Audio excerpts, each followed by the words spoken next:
The Monaco Grand Prix is upon us, and we're heading into the weekend with the first of the practice sessions. It's certainly not the easiest of tracks to navigate, so today is going to be incredibly valuable to the teams.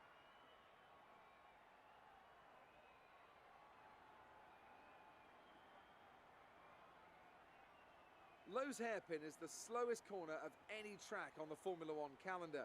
It's taken at just 48 kilometers an hour, but provides a stunning view on the first lap as the entire grid bunches up and tiptoes through the corner, hoping not to leave any carbon fibre parts behind.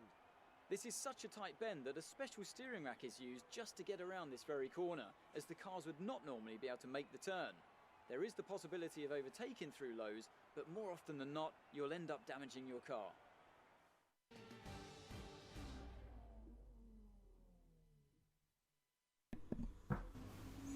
What's up YouTube land?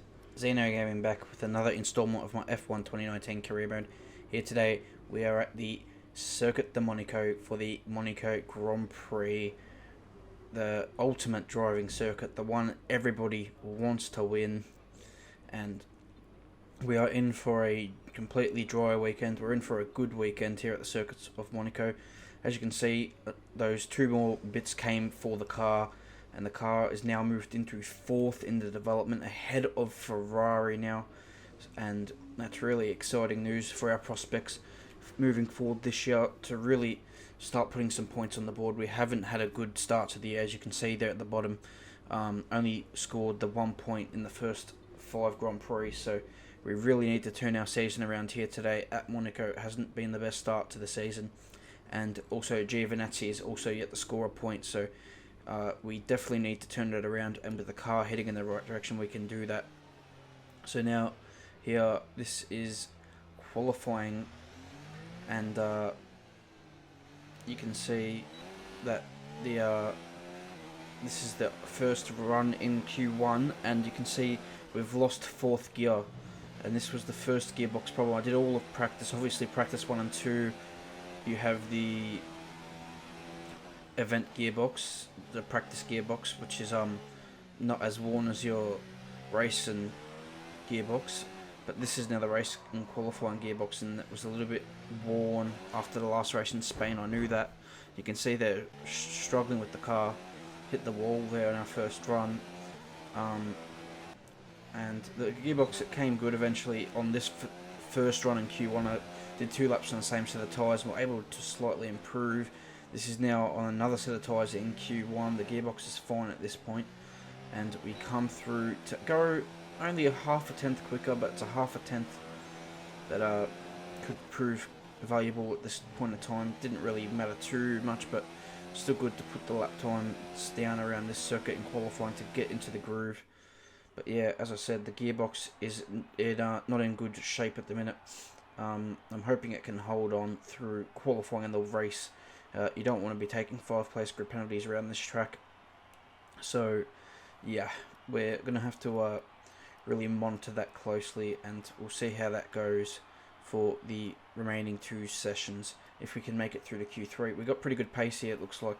Q3 is what we are aiming for, especially with the new developments to the car.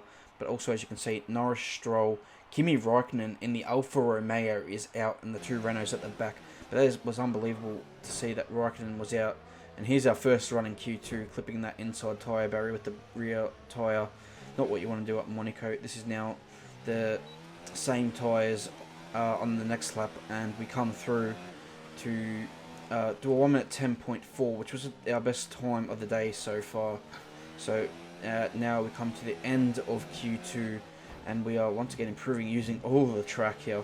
Had a little bit of a touch with the barrier even on the entry, but now we are really pushing this car as much as we can, trying to find everything. Got to use every inch of this road here at Monaco, and we're going to improve by another couple of tenths here to cement our spot into Q3 for the first time, or for the second race in a row I should say, but for the first time this year, both Toro Rosso cars also in Q3. Our teammate Giovinazzi gets the job done with Ricciardo. Valtteri Bottas is out, Magnussen out, Kvyat out, and also Devon Butler is 15th. That's right, Devon Butler in P15. So that shapes up to for what should be a really good Q3 session.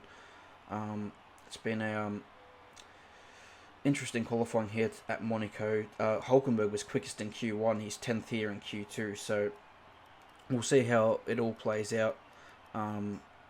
We only have one set of tyres remaining, and now we're here to start our lap in Q3. But once again, the gearbox is giving us some troubles. It is being really slow with the shifting, and you can see we only got down the 5th gear through turn 1. And then I had a bit of a brain fart and forgot to change my modes, and I think I ended up just giving up. I do complete the lap here, but it was a bit useless. It was my one and only run in Q3, and the car has failed me. So that's really unfortunate, but it is what it is, and we qualify 10th in the Monaco Grand Prix. Our teammate qualifies 8th. He will start from 7th though, due to a grid penalty for Sebastian Vettel. Unbelievable that Sebastian Vettel picks up a 5-place grid penalty, and it was actually because of a collision with our teammate ourselves. So yeah, I'm not sure what happened there. Now, before the race, I looked at the gearbox, 84% wear. It was giving us issues in qualifying, especially Q3. So I gave up on that gearbox. I'm taking the penalty. It's not what I wanted to do. We're going to move back 5 places to 15th on the grid. So let's do it.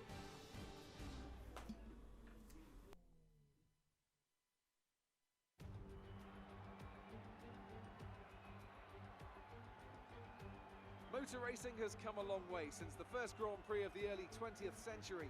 We have faster cars, bigger circuits, highly trained drivers who've dedicated their lives to racing. But still, we return here.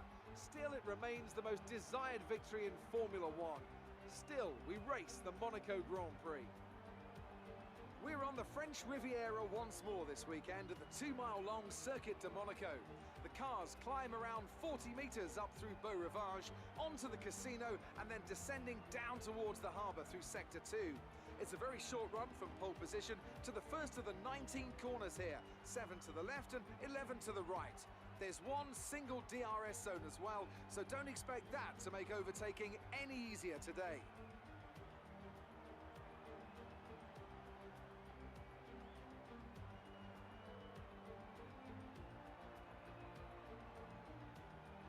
Let's run you through the driver grid order for today's exciting race. Max Verstappen put in a fantastic lap yesterday, and he starts from pole position. And starting alongside is Lucas Faber. Considering the rest of the grid, we have Hamilton, Perez, Pierre Gasly, and Leclerc, Giovinazzi, Hulkenberg, Ricciardo, and Sebastian Vettel. They've taken a grid penalty. Bottas, Magnussen, Daniel Kvyat, and Butler. The captain, Norris, Lance Stroll, and Alexander Albon. Grosjean and Kimi Raikkonen finishes off the grid.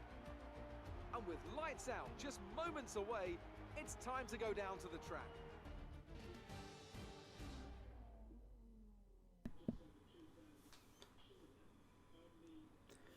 So welcome to the Monaco Grand Prix, everybody. Today we have your stock standard 1-stop strategy at Monaco. Unfortunately, we can't go to the medium tyre because we did qualify inside Q3. Looking back at it now, we probably should have gone to the we should have maybe changed the gearbox before qualifying, but it is what it is. And so we could have done a different strategy, but you know, not much you can do about it now. We're just gonna have to roll with the punches as you take them. So yeah, we'll see what we can do here from 15th today. It's gonna be a difficult one, really tough to overtake here at Monaco. It's not what you want to have this kind of penalty, but we're going to have to go with it for today. So what can we do from P15 on the grid? It's 5 red lights. And let's go for the Monaco Grand Prix. Sluggish start from myself. We have Norris coming around the outside, but we're going to dive back up the inside of Butler. He leaves us a bit of room there, but we don't have enough pace or speed to get up past him. So we're going to slot back in the 15th place here. And we'll just follow everybody around through Casino. Flick it left, now flick it right. Almost ran into the back of Devon Butler there. That could have been disastrous on the first lap. And then we're going to dive down the inside into Mirabeau here. And he's still there. We're going to try and go side by side on the way into the Lowe's hairpin. He's still now inside there, but we go wide. He gives us the space, and we take 14th from Devon Butler here on the first lap. So decent to gain a spot here on the first lap. It's all you can really do.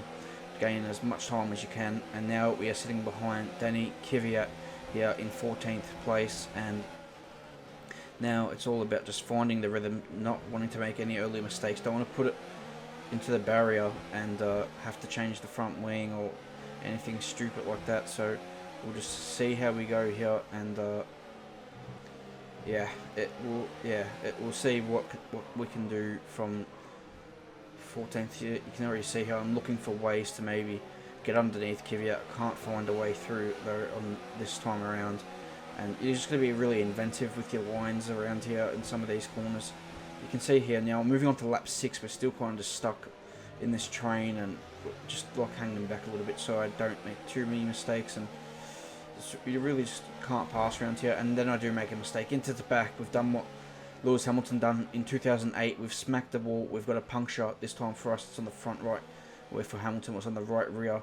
We've also broken the front wing as well, so we're going to come in to the pits. We're going to put on a set of medium tyres now and hope that we can get the job done.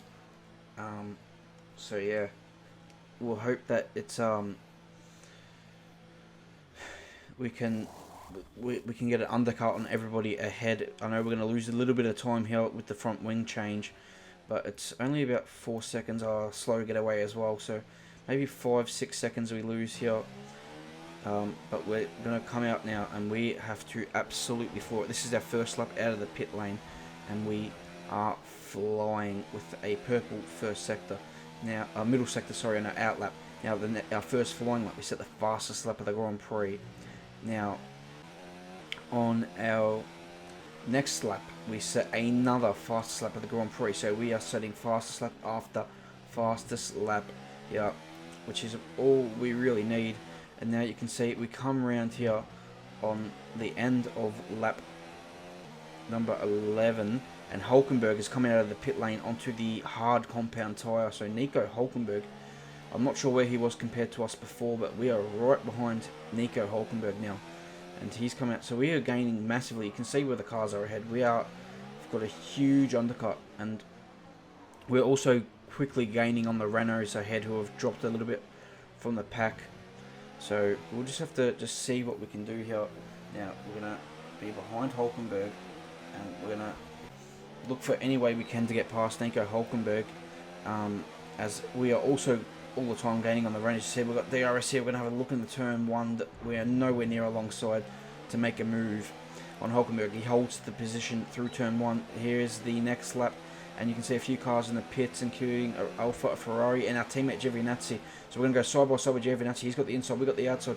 Can we get ahead of our teammate here? No, he's going to shut the door on us. Giovinazzi comes out in between me and Hulkenberg and slots into 17th place here.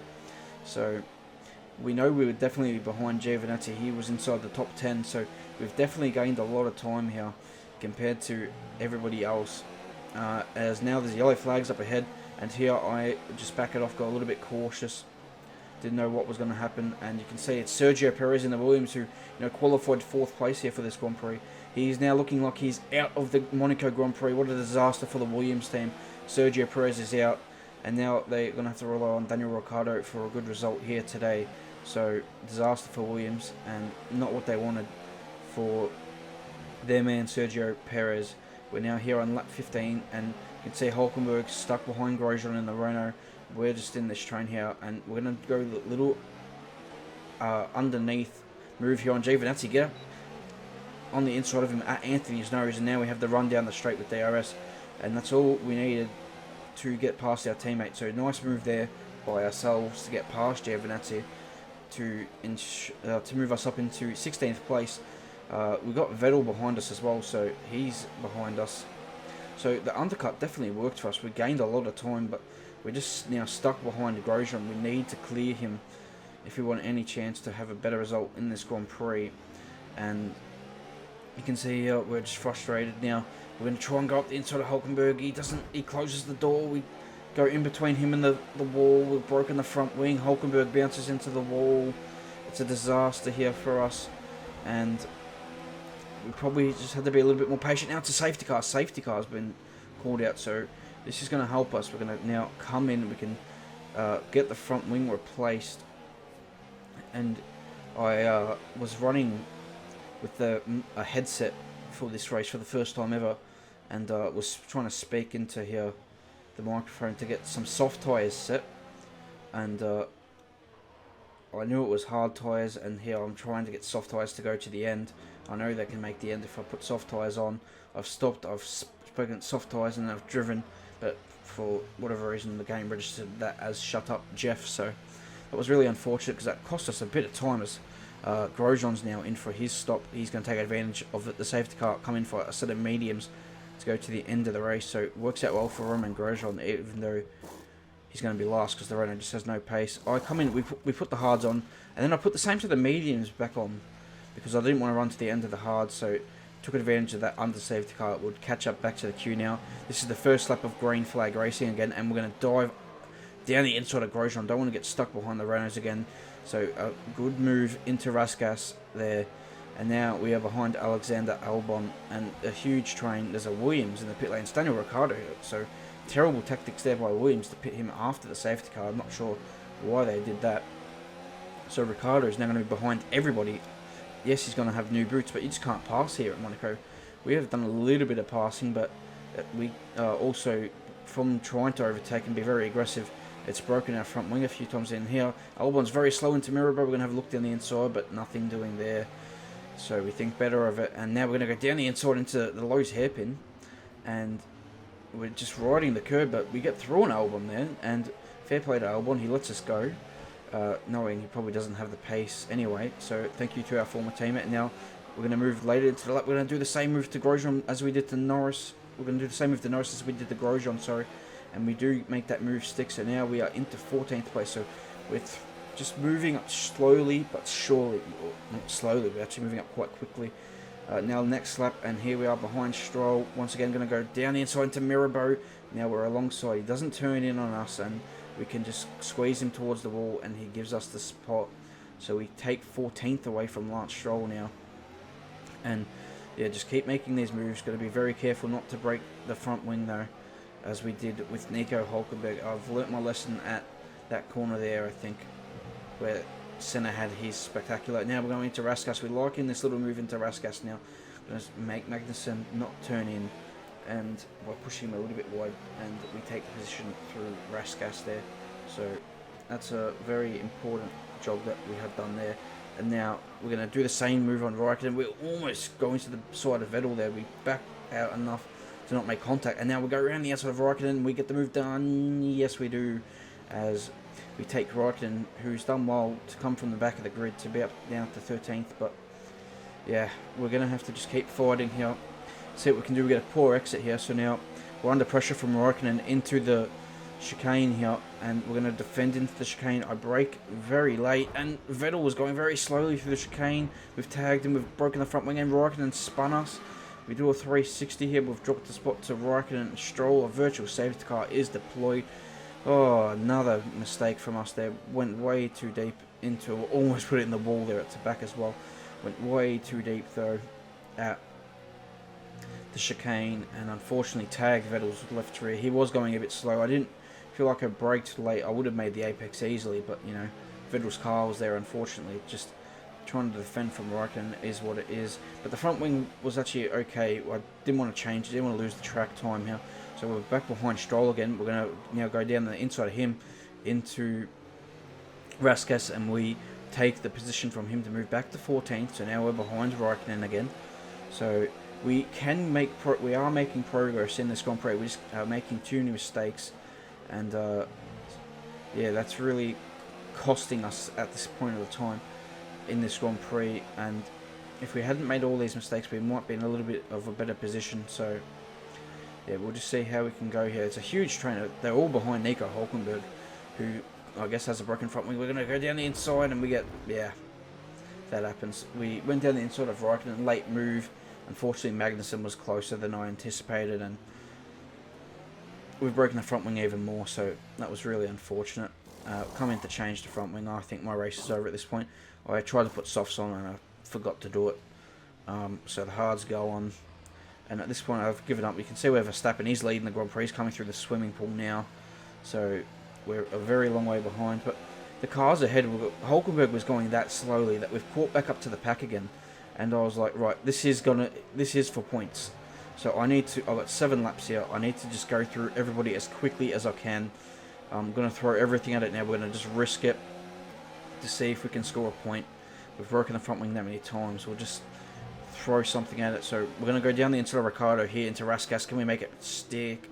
We're gonna, yeah, we can. He's got a bit of a broken front wing himself, does Ricardo. Now Grosjean is up next, and we don't want to be sticking behind these guys for too long. So because we don't have a lot of time, 6 to go, we're gonna have a look into turn 1. We're not close enough. We're gonna back out of that. Got a real sideways moment out of the 1 there. Now we're under pressure from Ricardo into Casino Square, but we hold on, nowhere through for Daniel Ricciardo. So a terrible day for Williams, no DNF for Perez, and looks like Ricciardo's going to finish towards the back here. As we look up the inside of Grosjean, he closes the door, and we break the front wing again. So really disappointing, and that would be our Grand Prix, because we wouldn't catch up to this pack again after coming in from another front wing. So yeah, disastrous race. We finish a lap down, and really, I think the issue for me today just was patience. Patience was the issue, and 18th place it is, which is unfortunate. But it's a Max Verstappen Grand Prix win for all you Max Verstappen fans out there. Magnificent race and a drive right out of the top draw to take the win for Red Bull today.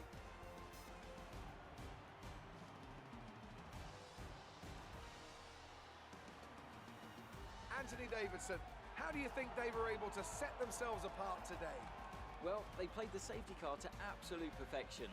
There are so many factors to worry about once the race is neutralised. I mean, do you pit for fresh rubber? Do you have the space behind you? How much fuel can you save? If you answer all of those questions correctly, you'll have a good chance. And that's exactly what happened today. Here come today's winners. The team at Red Bull have done a phenomenal job recently. It's clear to see that they've put in the work, and they should be proud of the victory they secured here.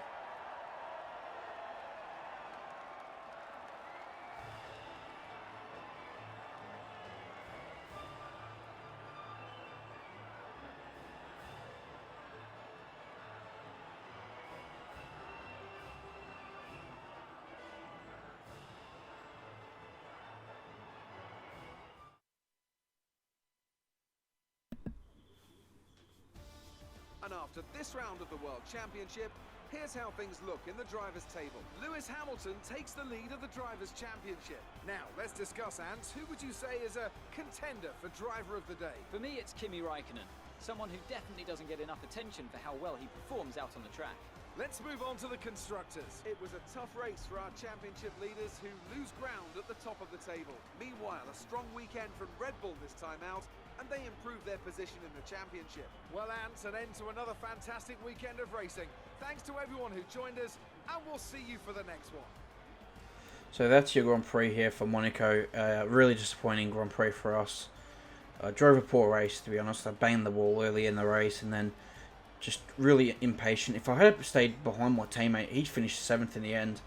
So he was able to get around Hulkenberg, and he just drove away. I just had to stay a little bit more patient. I didn't have to force it like the way I did, but you know, impatience sometimes. I'll learn from this one for the next races at Monaco.